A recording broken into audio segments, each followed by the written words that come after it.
Buenos días, mis amados hermanos. Le damos gracias a nuestro Dios por ser sumamente bueno con cada uno de nosotros. Entraremos en una oración para que Dios nos vaya ayudando en el resumen de la escuela sabática. Inclinamos nuestros rostros. Padre Santo, Padre querido, bendito y alabado sea su santo nombre, Señor. En esta tarde nosotros le damos gracias, en este nuevo día le damos gracias, porque usted es sumamente bueno con cada uno de nosotros, Señor. Levantemos su santa verdad, Padre Santo, para que sea usted, Señor, que nos vaya guiando con sus sagradas y benditas escrituras. Alabado sea su santo nombre, en el dulce nombre santo de nuestro amado Señor Cristo Jesús. Amén. Amados hermanos, la palabra de Dios habla de el levantamiento de Cristo Jesús. Y se lo voy a leer antes de iniciar con el estudio de la escuela sabática. Porque dice la palabra del Señor, o parte de lo que viene siendo la lección: me levantaré. Se va a levantar como un poderoso gigante. Dice aquí: por la opresión del débil, por el gemido de los menesterosos, ahora me levantaré, dice el Señor, y salvaré al que suspira. Bienaventurado, dice Mateo, capítulo 6, y dice de esta manera. Esperemos que tengan sus Biblias a la mano para ir leyendo lo que la palabra del Señor vaya diciendo. Mateo capítulo 5. Viendo la multitud, subió al monte, sentándose. Vinieron a él sus discípulos, y abriendo su boca les enseñaba diciendo: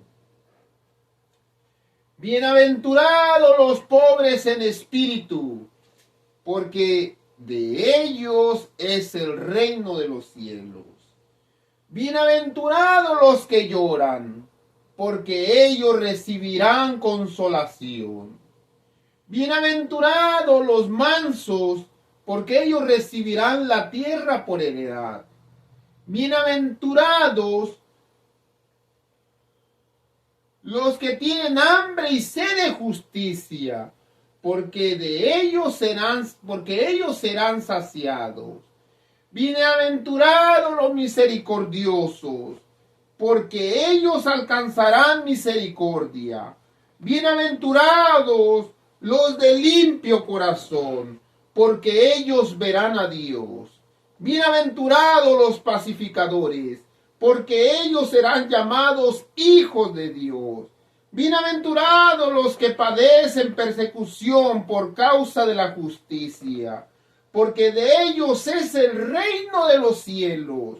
Bienaventurados sois por cuanto por mi causa los vituperen, los persigan y digan toda clase de mal contra ustedes, mintiendo. Gozaos y alegraos, porque vuestro galardón es grande en los cielos, porque así persiguieron a los profetas que fueron antes de ustedes.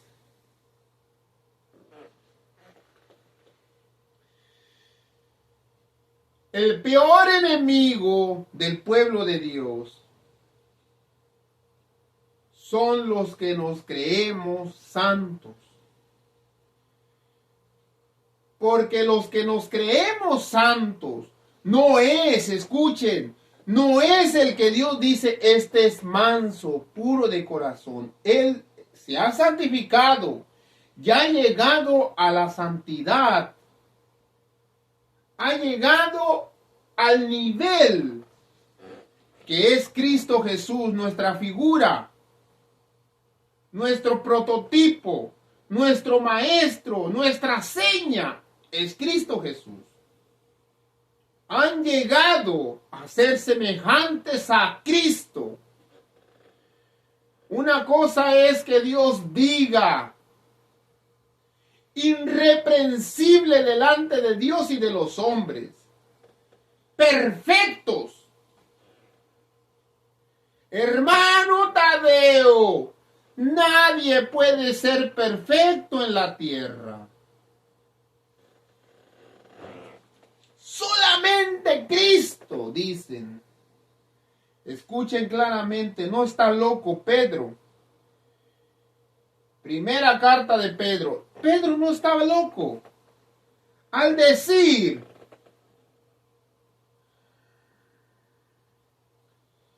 sean obedientes. Primera de Pedro, capítulo 14. Sean obedientes como hijos obedientes. No se conformen con los deseos que antes tenían estando en vuestra ignorancia. Como hijos obedientes, dice, sino como aquel que os llamó es santo. Sé también ustedes santo en toda vuestra manera de vivir, porque escrito está, ser santo como yo soy santo. Pedro no estaba loco. Muéstreme las sagradas escrituras, hermano Tadeo. Otra persona de parte de Cristo Jesús, que era perfecto.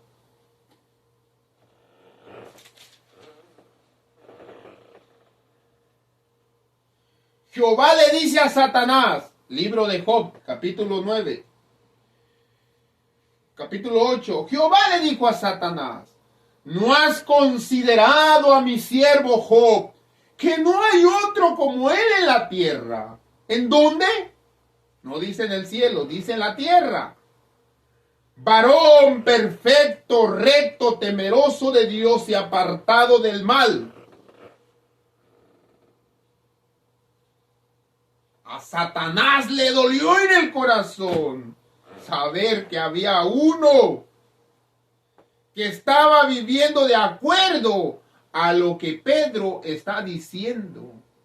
Ser santo en toda vuestra manera de vivir. No te conformes con los deseos que tenías estando en tu ignorancia. Ser santo como aquel que os ha llamado es santo. Ser santo ustedes también como Él. Amados hermanos, Cristo Jesús vendrá. Cristo Jesús se levantará por la opresión del débil, por el gemido de los menesterosos. Ahora me levantaré, dice el Señor. Salvaré al que suspira. ¿Qué dice las bienaventuranzas? Bienaventurado el que tiene hambre y sed de justicia, porque serán saciados. Los que nos creemos santos, a veces somos los mismos diablos. Oh, porque yo me creo digno, santo, y yo soy adorador del Dios eterno. A Jesucristo decimos. Mateo capítulo 23.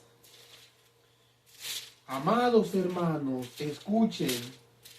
Mateo capítulo 23.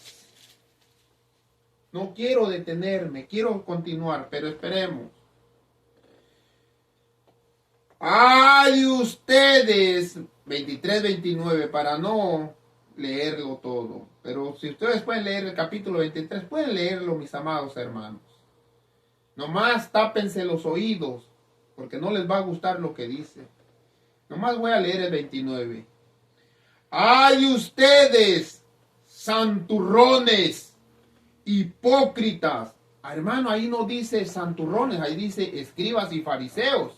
La palabra fariseo significa santos, personas que están apartados del mundo. y se están santificando día con día. Cristo Jesús les dice: santurrones, hipócritas, porque edifican los sepulcros de los profetas, adornaos los monumentos de los justos, y decid: si hubiéramos vivido en los días de nuestros padres, no hubiéramos sido tan cómplices en la sangre de los profetas.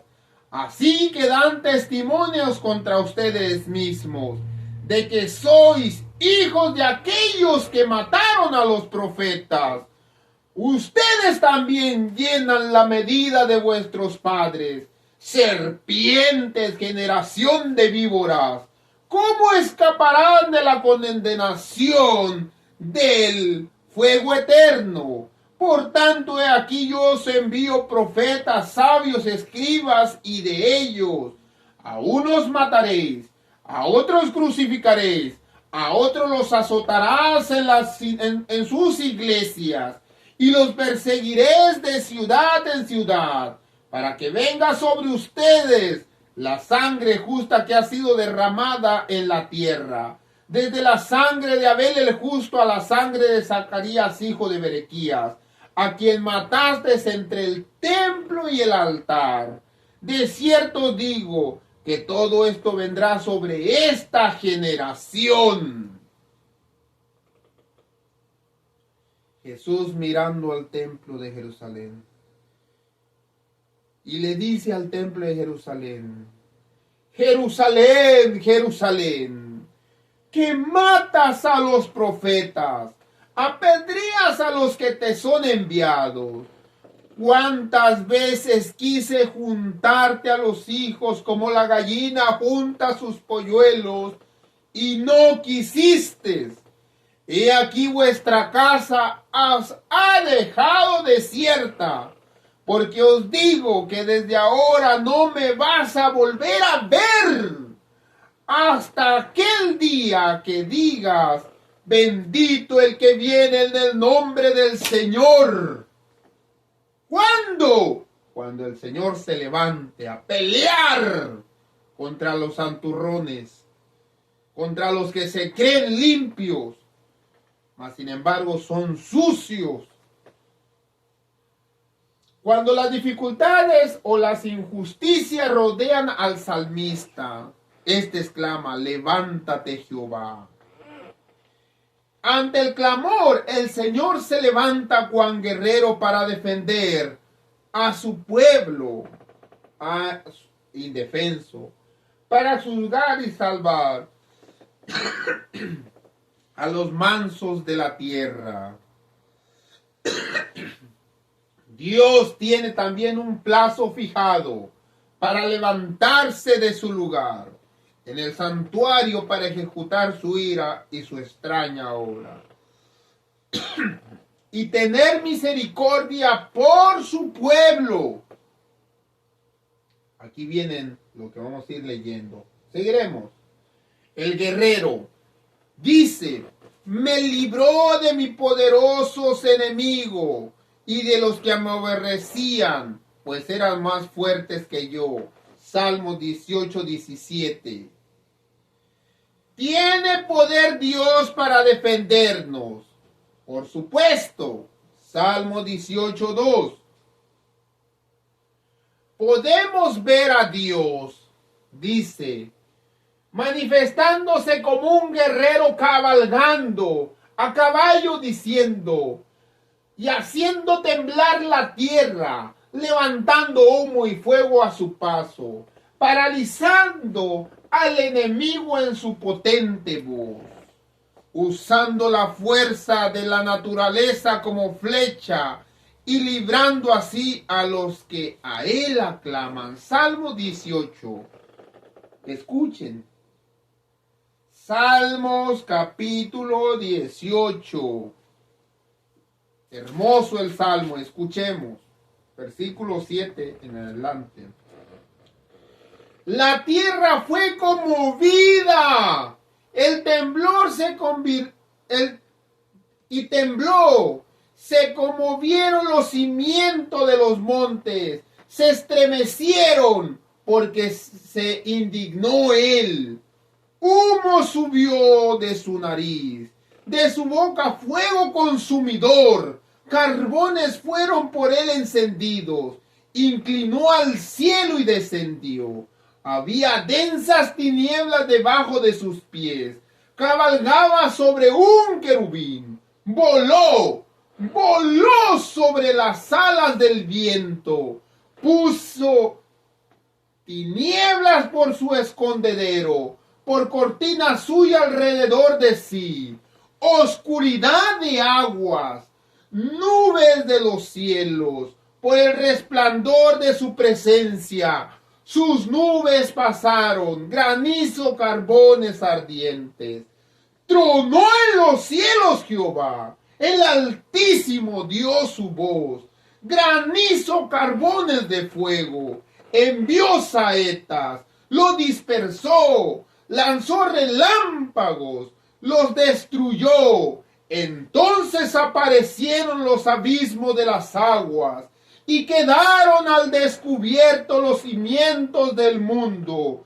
A tu reprensión, oh Jehová, por el soplo del aliento de tu nariz, envió desde el alto, me tomó y me sacó de las muchas aguas. Me libró de mi poderoso enemigo y de los que me aborrecían, porque eran más fuertes que yo.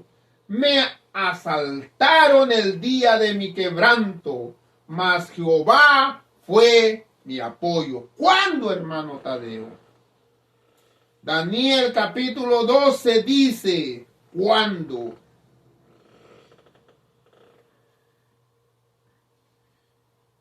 La palabra del Señor dice de esta manera.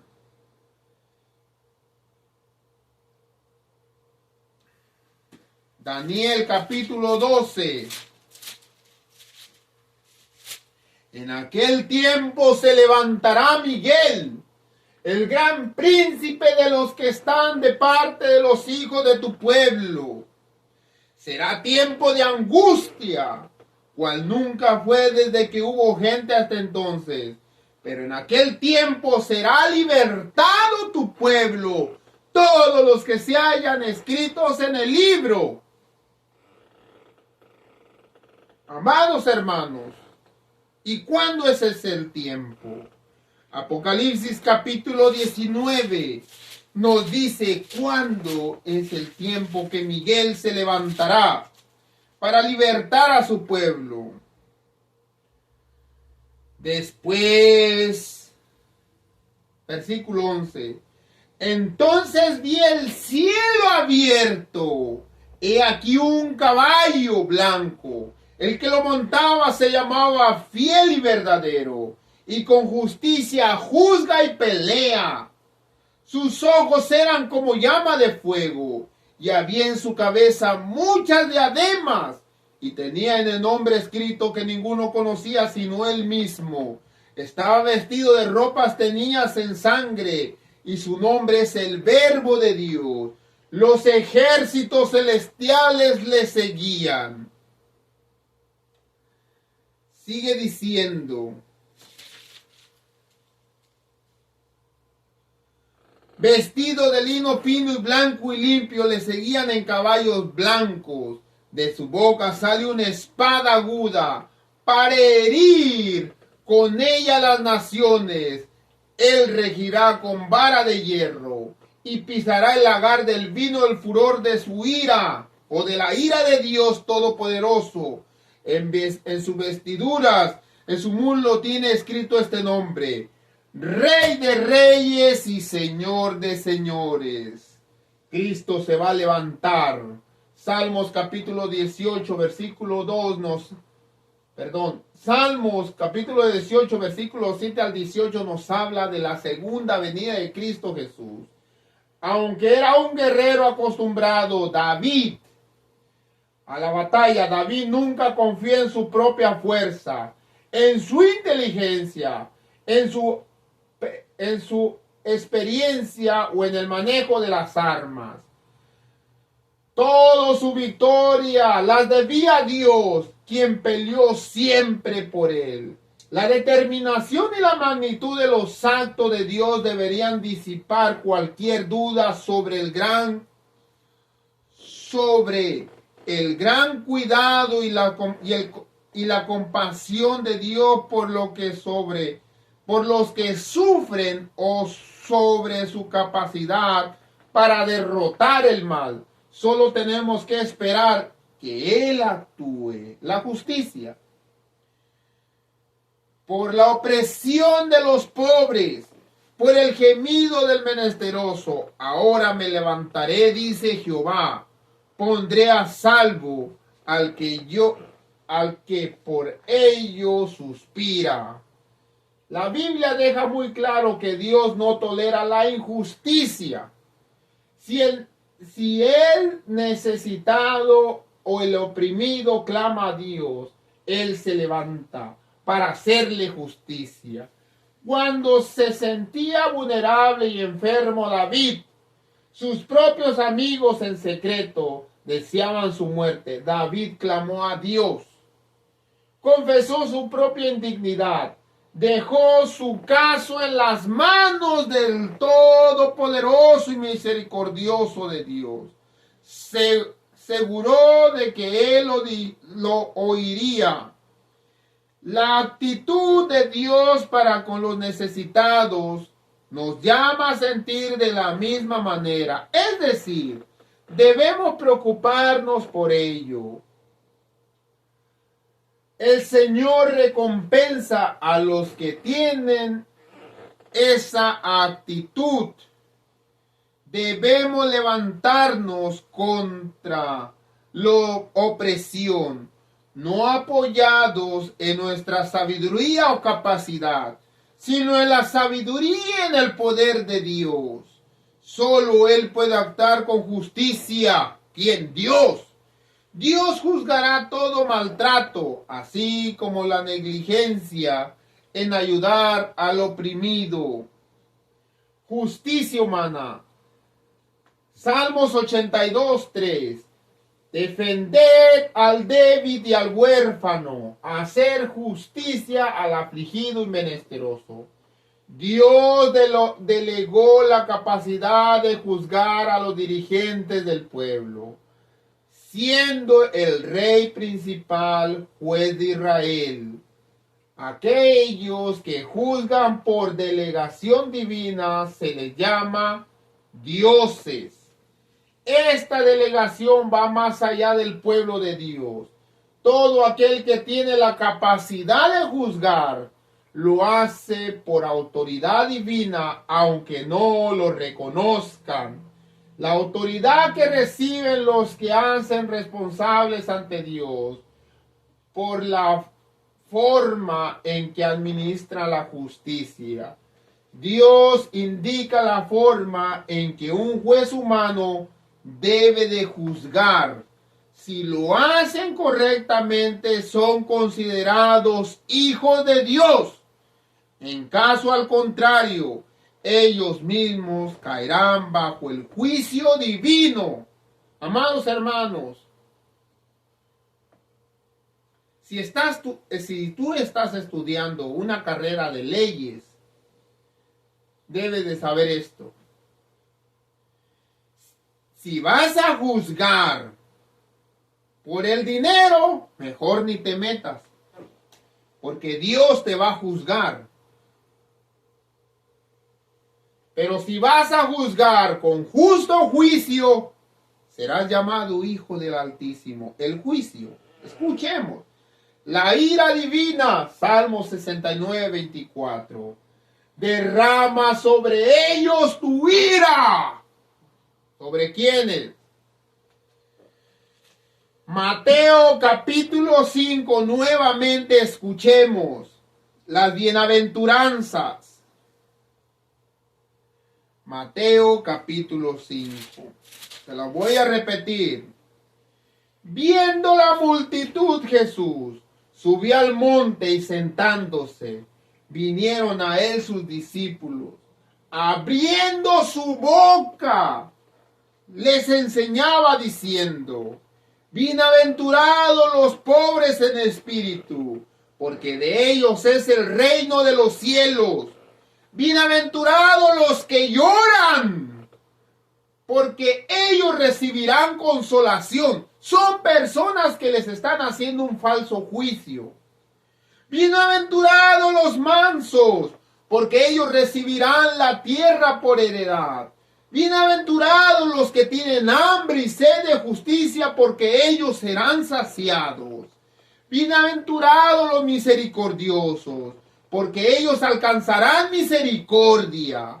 Bienaventurados los de limpio corazón, porque ellos verán a Dios. Bienaventurados los pacificadores. ¿Quiénes son los pacificadores? Los que hacen justo juicio. Los que hacen un juicio verdadero. Bienaventurados los pacificadores, porque ellos serán llamados hijos del Altísimo. Por aquí está, Altísimo. Dios indica la forma en que un juez humano debe de juzgar. Si lo hacen correctamente, son considerados hijos del Altísimo. Bienaventurados los que padecen persecución por causa de la justicia, porque de ellos es el reino de los cielos. Bienaventurados los que por mi causa los vituperen y los persigan, y digan toda clase de mal contra ustedes mintiendo. Gozaos y alegraos, porque vuestro galardón es grande en los cielos, porque así persiguieron a los profetas que vivieron mucho tiempo antes de nosotros. Dios se levantará con gran ira para defender a su pueblo. ¿Cómo podemos armonizar la palabra del Salmo 137, capítulo 9, versículo 9? Dichoso el que tomare y estrellare tus niños contra la peña. Dichoso el que tomare y estrellare tus niños contra la peña. Con el pedido de Jesús de amar incluso a nuestros enemigos. Los salmos que suplican que Dios se vengue, derrame su ira sobre los hombres, son duros y desconcertantes, especialmente cuando tenemos en mente nuestra propia ira, nuestra propia forma de vengarnos. No obstante, el salmista nunca pretende tomarse por sí mismo la venganza. Deja a Dios esos actos, pues solo Dios puede hacer verdadera justicia y dar el merecido y pago a las personas por sus actos. La inspiración ha dejado estas palabras para que veamos claramente que el bien y el mal no pueden ser tomados livianamente. El mal tiene sus consecuencias. La ira de Dios se manifiesta con el único medio para hacer su erradicación. ¿Qué me enseña el santuario? Del trabajo, del juicio, de la ira de Dios, que se le conoce el pago a los pecadores. Salmo 73, 17. Hasta que entrando en el santuario de Dios, aprendí el fin de ello. A ver, vamos a ver. Se escucha interesante. El santuario celestial está íntimamente ligado con el juicio. Cuando nosotros leemos Apocalipsis capítulo 14, el evangelio eterno será proclamado a todo pueblo, nación, tribu y lengua, diciendo a gran voz: temeré a Dios y darle gloria, porque el día de su juicio ha llegado. Quiere decir que en el santuario celestial se está llevando un juicio. En el lugar santísimo donde el Señor reina sentando sobre querubines, se realiza la obra del juicio. Daniel capítulo 7, versículos 9 y 10. Este es el lugar donde se realiza el perdón del pecado, la restauración de la justicia. Esto implica tanto la absolución de los que se aferran al Salvador como la condenación de aquellos que lo rechazan. Como queda claramente simbolizado en el arca del testimonio, el juicio se basa en el cumplimiento o violación de la ley de Dios, los 10 mandamientos. Seguro del perdón divino, los siervos de Dios anhelan la obra del juicio. Teniendo a Cristo Jesús como nuestro abogado, anhelamos la hora del juicio. Pero si no tienes a Cristo Jesús como abogado, no quieres que llegue el juicio. Seguros del perdón divino, los siervos de Dios anhelan la hora del juicio y claman por su llegada para que la justicia se cumpla al fin. La hermana Elena de White habla simbolizando un día de lluvia y al final de cuentas sale el arco iris. Y es de esa manera que todos los que sufren opresión, persecución, no temáis, que muy pronto viene el arco iris, que es nuestro Señor. Tal como el arco iris se forma en las nubes por la unión de los rayos del sol, las gotas de lluvia, el arco iris rodea el trono, representa el poder combinado de la misericordia y la justicia. No solo hay que afirmar la justicia, porque eclipsará la gloria del arco iris de la promesa que está sobre el trono. Los hombres solo verían la condenación de la ley, si no hubiera justicia ni sanción. El gobierno de Dios carecería de la estabilidad, la unión de la justicia y la misericordia perfecciona la salvación. Si no existiese el arco iris, símbolo de misericordia, el pecador lo únicamente que miraríamos es la ley acusándonos que debemos morir. Pero gracias a Cristo Jesús, que podemos obtener el perdón de nuestros pecados. Porque Él es nuestra salvación. Dios los bendiga, mis amados hermanos. Jesús se levantará para unos, para condenación, para otros, para salvación. Malaquías capítulo 4, escuchen cómo lo habla. Malaquías capítulo 4 dice de esta manera.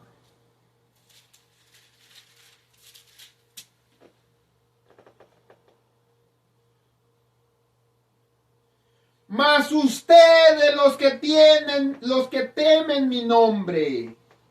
Versículo 2. Nacerá el sol de justicia y en sus alas traerá salvación.